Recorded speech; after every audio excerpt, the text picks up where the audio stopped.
right now. So with that, please welcome. I agree with everything Bruce said. Now go home. All right.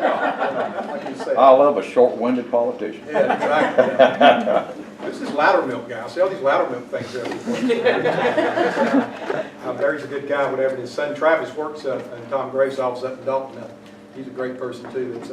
Y'all are fortunate to have a lot of good people around here. I am the mayor of Dalton, but more important than that, I am married to Pam Pennington now for 36 years, and I've said before I'm an independent insurance agent, a third generation small business person. I said, what I like about politics most versus my insurance business, I got to try to make 100% of my customers happy all the time. In politics, I just need 50% plus one. And I count on my wife for 36 years of always being that one. And there are times I'm a little worried about that sometimes, whatever. But my son's back there, David the Fourth. He's just come into our business. He is the fourth generation David Pennington to be an independent insurance agent downtown Dalton. I've got a daughter in Atlanta who lives there as a contemporary dancer. My son, who now is married to my favorite person in my family, my daughter-in-law. She just gave me my first grandchild, Ella Grace. So she's been my hero here for the last 3 months. As mayor of Dalton, we have cut property taxes 6 straight years, and probably the most difficult times in Dalton history, by a total of almost 30% now. We reduced the downtown development authority tax by 2/3, passed the first Freeport exemption in Dalton and Whitfield County history, while still increasing the general fund surplus by 50% during that time. That's because we understand limited government works. I'm a Rotarian, and Rotarians have a 4-way test. Is it the truth? Is it fair to all concerned? Will it build goodwill and better friendships? Will it be beneficial to all concerned? Well, as a Republican, I believe Republicans need a 5-way test. The first part of that test is, do you believe in limited government? Do you reduce spending? Do you reduce taxes? Do you reduce regulations? And do you believe in open and transparent government? Well, I can tell you Nathan Deal is 0 for 5. He's increased the size of government. Centralizing even more power in the governor's office. He's increased spending. The Georgia budget, since he's been there less than 3 years, has gone from $17.5 billion to just short of $20 billion. An increase of almost $2.5 billion. But understand this, he wanted to increase it by $4 billion. He joined with the mayor of Atlanta, Cassine Reed, to heavily campaign for the T-Splosh. And thank goodness most of Georgians understood, how bad that would be for a struggling Georgia economy. He's raised taxes. I'm not going to count all the ways he's raised taxes, whether it be bed taxes, internet taxes, unemployment taxes. I'm just going to concentrate on one. What he called his tax reform last year, led by TADAT tax, the automobile tax. And understand in Georgia, you're in the state that is the most expensive state in America to own and operate a car in. Not California, not New York, not New Jersey, Georgia. Get it all up front.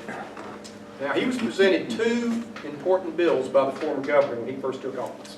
One was the T-Splosh, which could have been the largest tax increase in Georgia history, or comprehensive tax reform led by an income tax cut. Now, he has an excuse. That was not his idea, the comprehensive tax reform. Legislature doesn't have an excuse. They promised us an up or down vote on that bill, and we never got it. Nathan decided to support the largest tax increase in Georgia history, not comprehensive tax reform. And understand this, Georgia, as of about 2 months ago, is now the most uncompetitive state in the South when it comes to tax and regulatory policy. North Carolina, when they passed their tax reform 8 weeks ago, officially made us the most uncompetitive state in the South. The TADT tax that was sold on everybody's tax reform last year has now turned out to be one of the largest tax increases in Georgia history. The first 4 months of that tax is in, and it's increased Georgia taxes by about $31 million net a month. Annualized, it's a $370 million tax increase in a state that's already the most expensive state in America to own and operate a car. He's increased regulations. The EPD is our version of EPA, and I'll just give you one of those things that they passed in this last session. They have now given our EPD the authority to charge Georgia businesses anywhere from $1,000 to $40,000 to move their permits to the top of the list.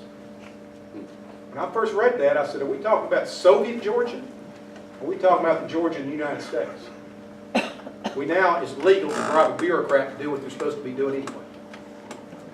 last part of this is transparency. Now I'll go back to the bed tax. The bed tax, which was passed 3 years ago, is a temporary measure because of Medicaid underfunding in Georgia and the slow economy. They were supposed to have come up with a new solution during that time period before that tax came up and had to be renewed. Well, the tax itself is bad enough. What they did this last legislative session was horrendous.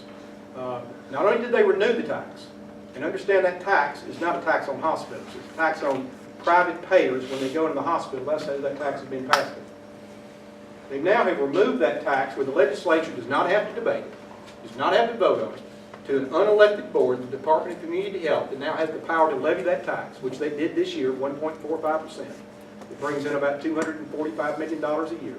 They have the power to take that tax to 6%, which will be $1 billion tax increase.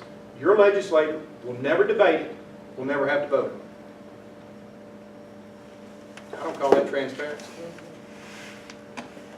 They used as an excuse for that the nursing home bed tax. It was passed in 2003. It was quickly levied at that time. I think it was $7.65 per bed per day.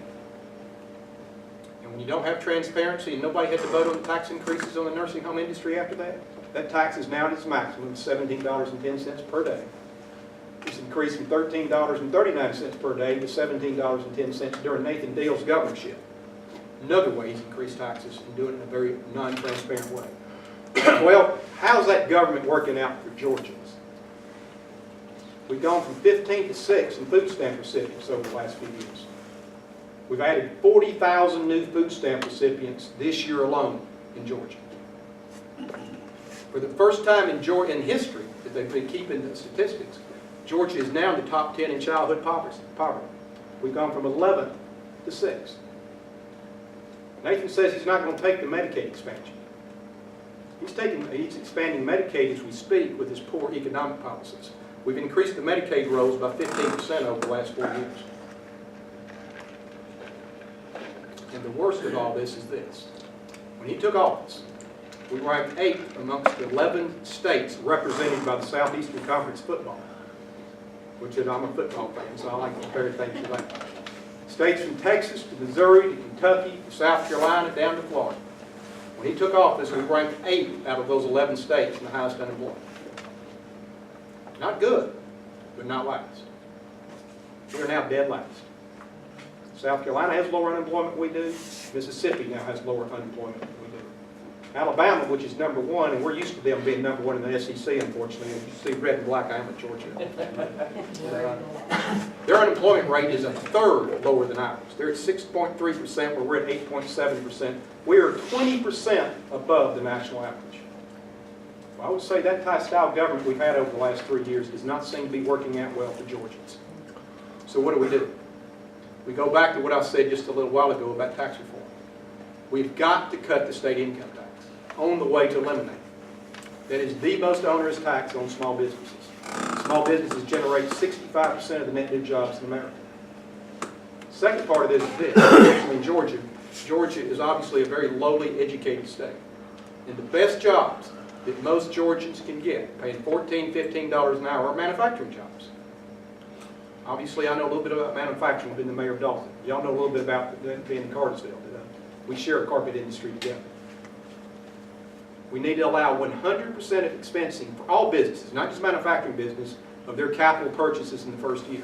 Absolutely. The states surrounding us allow at least accelerated depreciation. We don't even allow that. This will give us a leg up on the rest of the states around us if we allow 100% expensing of capital purchases in the first year. And when you combine that with the great resources that Georgia has, the best ports in America, the best airport in the world, a great interstate system, best railroad network in the South, great universities, and very competitive utilities, we can become a manufacturing powerhouse similar to Germany and get Georgians back to work again. The last part of that, of getting Georgians back to work again, is this. Too many people in this country, and certainly in this state, have disincentives of even going back to work. We're seeing an entire generation of Georgians right now being raised by a parent or parents that they've never seen go to work. Can you imagine what they're going to grow up to be?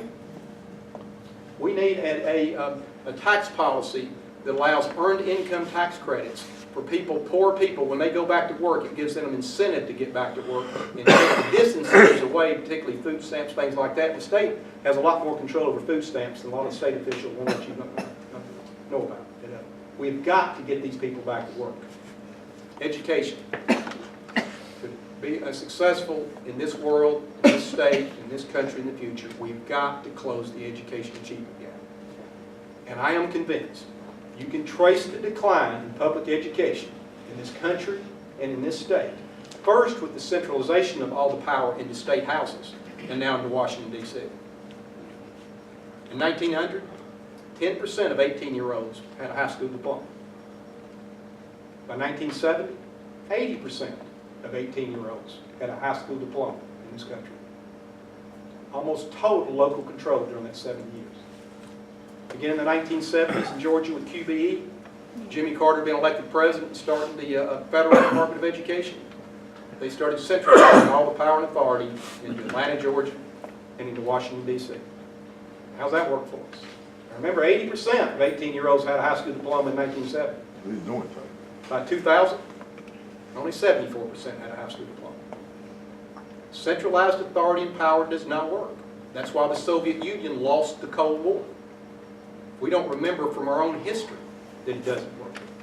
And I'll assure you of this, if we don't get local communities involved in their public education system again, we will not close this achievement gap. And I am convinced of this. They will not get involved if they have no power and no control over what's going on. And when it comes to teachers, teachers aren't the problem. They're the solution. They're the best educated workforce in the world. They all have 4-year degrees, master's degrees, doctorates. But it's the most top-down driven system I've ever seen. In business a long time ago, we understood our frontline employees, we had to give them the authority to be able to make the best decision. We allocate capital to them, and that's why we're successful. The education field is totally different. It's totally driven from top down. Teachers have very little flexibility. They're the best educated workforce you've ever seen. Why wouldn't you give them more authority?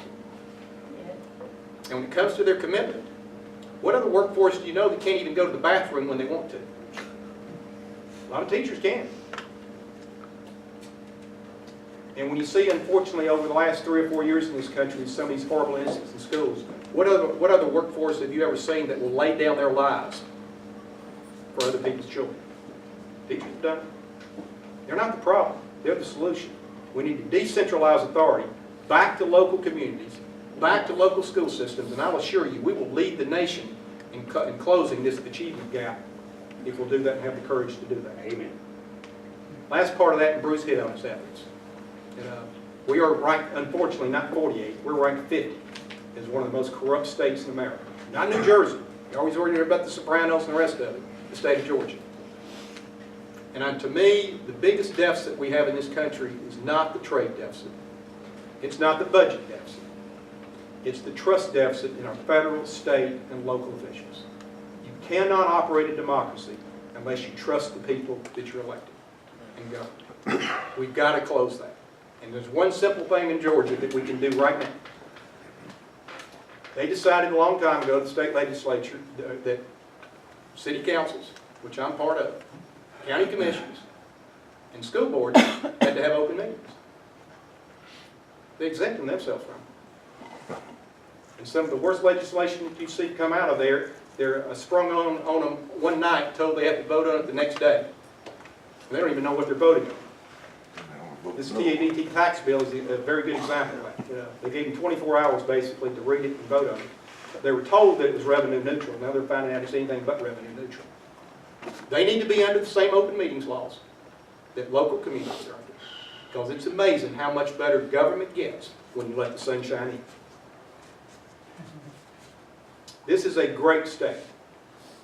We ranked #1 in America in the 1980s and 1990s in per capita income growth. It wasn't because we were lucky. It's because we got wonderful resources. Ones I've already named. Great ports, great roads, great railroad network, great schools, competitive utilities, 8th largest state in America. We can once again live up to our name of the Empire State of the South, where the other states in the Southeast once again will be amazed by what we do. If we'll unleash the power of our entrepreneurs, first of all with true tax reform, make us the most competitive state in the South instead of the least competitive state in the South, unleash the creativity of our teachers to become one of the best educated states in the South. This state can do that. I go back to where I started. If you truly believe the Republican Party is a party of limited government, less spending, less taxes, less regulations, and open and transparent government, the choice in this election is clear. Thank y'all.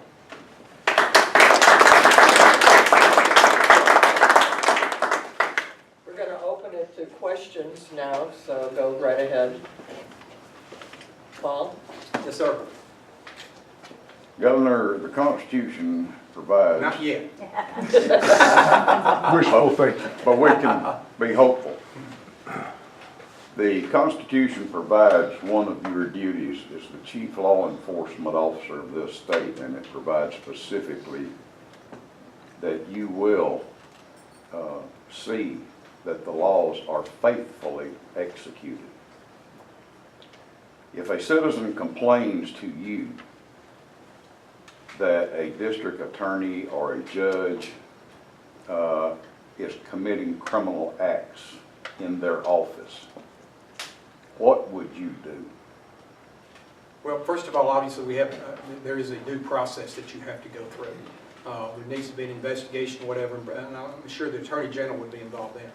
But if indeed that he's adjudicated his, he needs to be removed from office, or she does. You're right, they need to be investigated. So let me be clear. If I were to send you a letter and saying that Judge John Doe was committing these criminal acts, you would instruct the GBI to come take my evidence and my deposition and then proceed with an investigation. Is that a correct understanding of what? Immediately, yes. Thank you. Immediately. Thank you. You know you're probably going to lose because of that answer. There's a lot more other voters than them. Well, let's put it this way, it's not being done. The No, it investigation isn't being is not done by our taking present place. governor. He is aiding and abetting criminal acts in this state. Is it not the responsibility of the governor to see to it that all Georgia laws are adhered to, Yes, that are on the books? yes. And if they're not, then he is to make sure that they are adhered to. And keep in mind, the Attorney General is the top law enforcement officer as far as from a legal standpoint. Okay. Does anybody else have any other questions? Should be lots of questions. Where do you stand on illegal immigration in Georgia? Well, obviously, And verify and everything. obviously, there's no other community affected more by illegal immigration than the one I'm mayor of. And this is what happens in a country when you see us spiraling down when you don't enforce your laws. Whether you agree with the law or not really doesn't matter. When you don't enforce the law, you see what's happened. Particularly, just come to Dalton and see what's happened outside. So obviously, when the law's in place, but that is a federal law. The federal government's the one that's supposed to be enforcing it. Where the state really can do some politically popular things, but it can't really enforce that law. And the federal government is the one that should be enforcing that law. But once again, the states have allowed this to happen. The states are the ultimate. The states made the federal government. And I'll assure you of this, you're not going to change Washington, D.C. through the House of Representatives or through the Senate. You're going to change Washington, D.C. through the state capitals. Once again, the states assuming their sovereignty and their duties as far as, being Washington, D.C.'s boss instead of being bribed by Washington, D.C.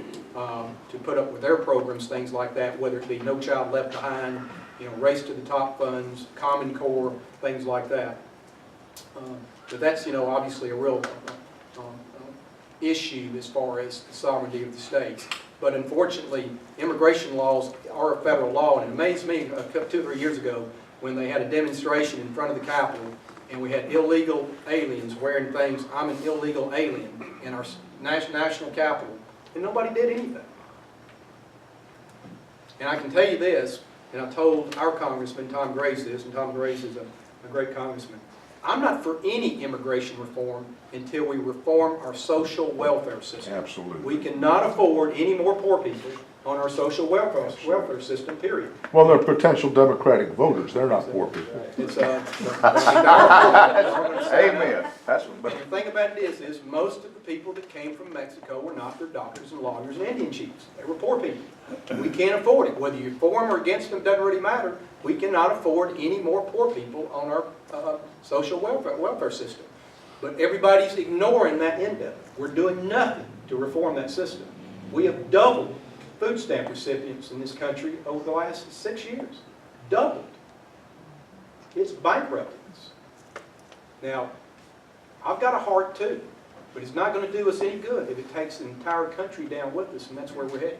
That's right. Are you going to look to take education back to the state? And not just back to this. Number one, no businessman would have made this decision. State and local governments are funding, local taxpayers are funding $13 billion a year in K-12 education in this state. We sold ourselves out to the federal government for $100 million a year in Race to the Top funds. What businessman would make that decision?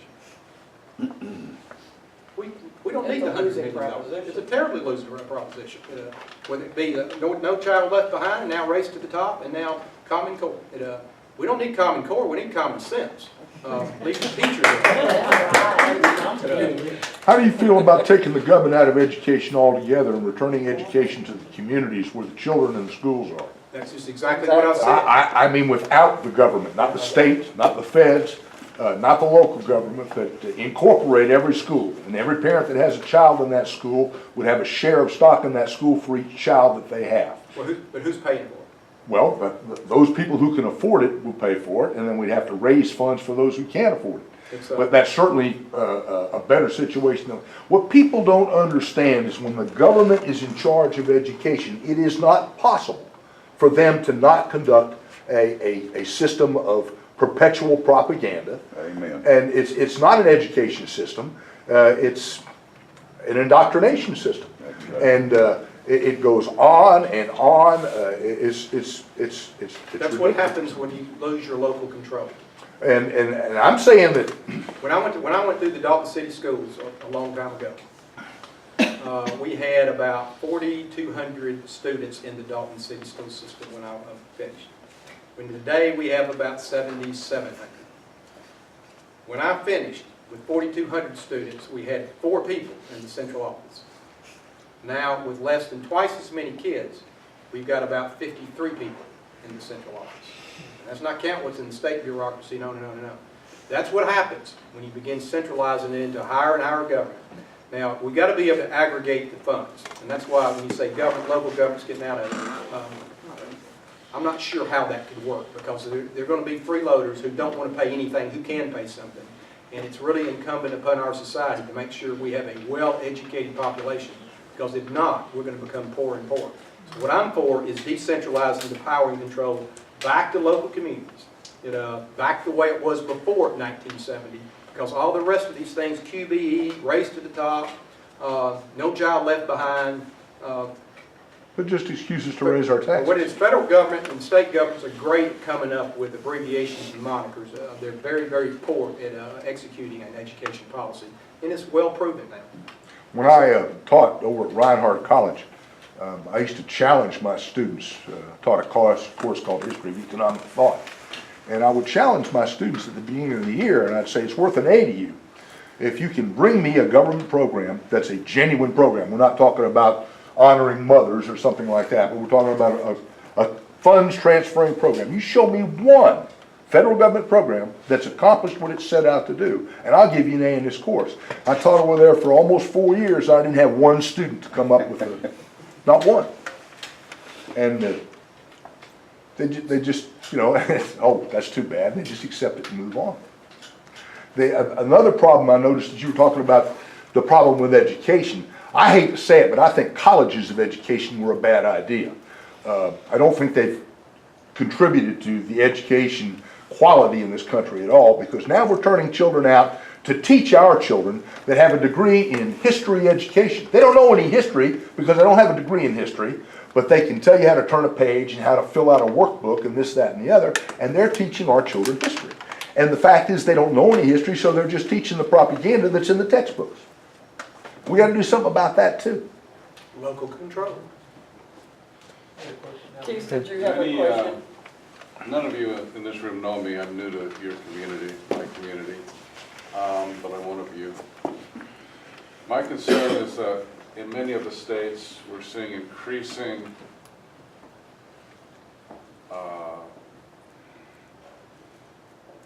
collision, for lack of a better word, it's not the word I had a minute ago. We are seeing federal encroachment into state legal enforcement. We are seeing the USDA or the EPA or any number of bureaus and agencies doing SWAT raids on farms for bizarre reasons all across the nation. We're seeing We got antagonistic farmers in South Georgia, their cows can't get into their own ponds. things are occurring in Arizona and Utah and many other states. Where I'm going with this is I'm seeing a need for states' rights and a governor who will understand how to use the state militia, not the National Guard, not the state guard, but the state militia that a few of the states have, including Georgia, and also the county sheriff departments, who are, to me, the highest law enforcement official in the nation and predate the Constitution. My concern is we're going to have to make a stand against federal encroachment and bullying that's occurring. And I didn't know I was going to ask this question. I just came to hear people. Any insights? Well, unfortunately, the states are selling their sovereignty every day for a few dollars. You know, it's and until we stop that, it's hard to maintain your sovereignty when you're selling yourself out to the federal government. They know what they're doing. But I can say this: if we don't do this soon, I'm afraid we're at a tipping point in this country. And right now, there's no better time than ever for the states to take back the powers that the Constitution gave the states to begin with. Because I think we have 36 Republican governors out of the 50 states. But unfortunately, we've got too many Republican governors, some of them, including the one we have right now in Georgia, are Democrats, but that don't believe in the 5 things that I talked about. It's time for the Republican governors to stand up, live what they campaigned on, of limited government, state sovereignty, because the states can control Washington, D.C. Right now, we sold ourselves out to that. What I'm asking is who's going to defend us against the federal bullies?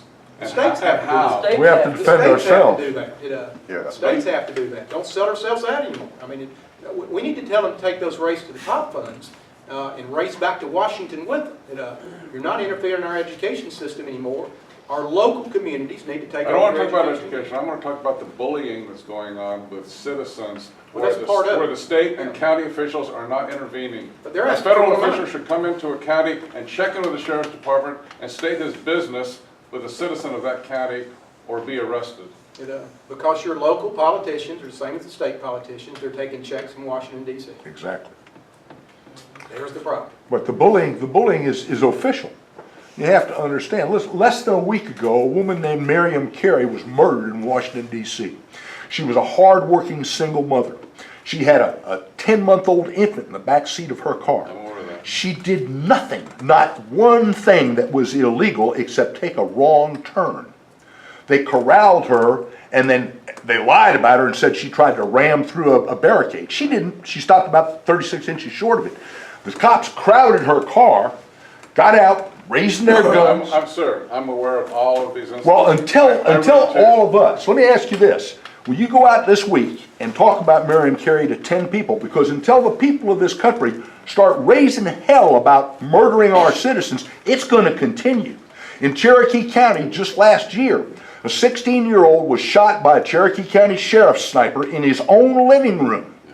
Okay? And he was Through the suicidal. front door. He was suicidal. And it doesn't matter whether it was suicidal or The whether point is, you Miriam don't shoot Carey us. had postpartum The point depression. is- They were both murdered without doing I'm anything agreeing illegal. with you. Any other We have questions? another speaker yet to speak.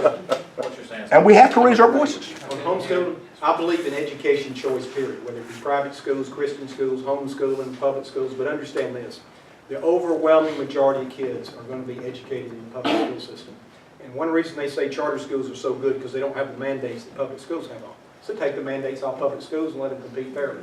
Number one, by putting them back as community schools to begin with. But I support Education choice, competition, I'm a businessman, competition's good. But let's make sure the competition is fair. Everybody's operating on the same level of fairness and the mandates around it. Yes, ma'am. I have just one question. Have you heard of Agenda 21? I have.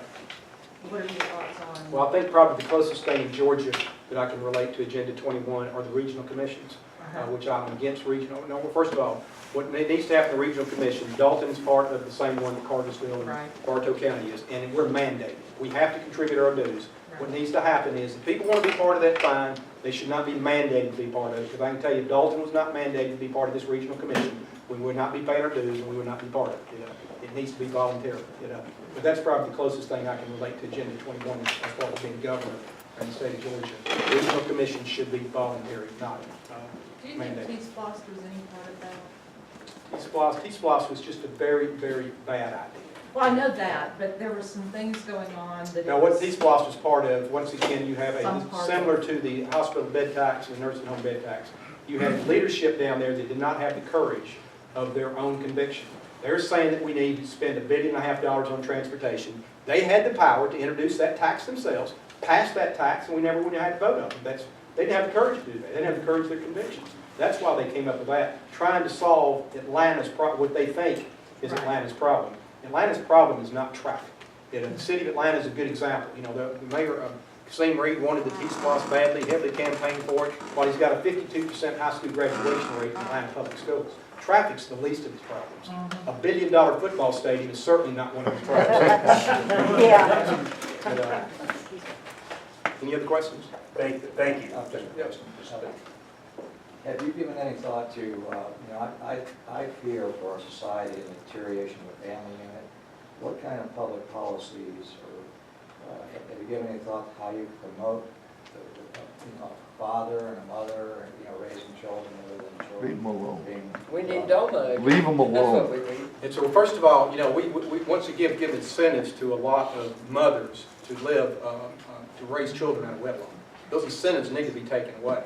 Every time you have a child, you get another $650 payment from the federal government. That's absurd.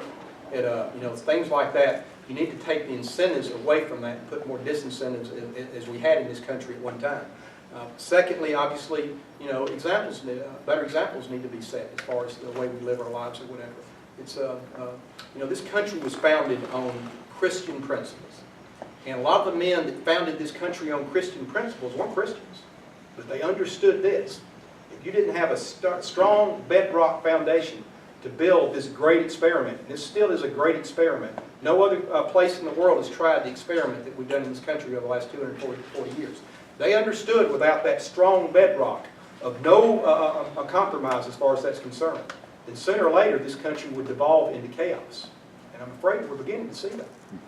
So things like that, over the years you've seen us, and I like relating to this, everybody, particularly adults, need a doc, what I call a doc in their life. Originally it was the fact, originally it was local communities. And a lot of that's been taken away from them. Then a lot of them had a lifetime job. They worked for the same company for 30 or 40 years. That went away. And then when the family started falling apart, that went away. And I think that's one reason why you see a lot of this aberrant behavior out there. People have no docs in their life. As soon as they have pressures or anything happen to them, they have no place to go back to. Churches, families, local communities, jobs that they had for 20, 30, 40 years, whatever. We've got to get back to that in some form or fashion, and the family is the best place to start that with. But we've got to take away the government disincentives for people to operate the way they have in families. Thank y'all. Yes, sir. Just thank you for the enormous personal sacrifice of your year or 2 years to get the message out. It's well, I can tell you this. It's enormous. I'm on a mission. I'm not campaigning. I'm not a professional politician. I'm on a mission. And I'm on a mission for this one reason. The Penningtons have been in Georgia since at least 1751. We're probably further back than that, but as far as we can trace it back. I'm 7th, 8th generation. Every generation of Pennington, except around the Civil War and a little thereafter, had a better Georgia to start their families in and to build their businesses in. And my son, as I said, David IV, is coming to our business earlier this year. He is the first generation, except around the Civil War, Penningtons in this state that does not have a better Georgia to build his family and start businesses in. We've got to change that. we can change this. Because this state is a wonderful state with wonderful possibilities. We need to focus on our possibilities and not our limitations, and get back to what the bedrock principles of what the Republican Party says they stand for. And I can't say there's enough. Limited government, less spending, less taxes, less regulations, and open and transparent government. We got a sign-up sheet. Anybody like to help us in the campaign? We got people joining our mission all across Georgia that we can't keep up with. Where's the sign-up sheet, John? You got it over there? Before y'all leave, if y'all like to sign up and help us, I'd appreciate it. Thank y'all very much.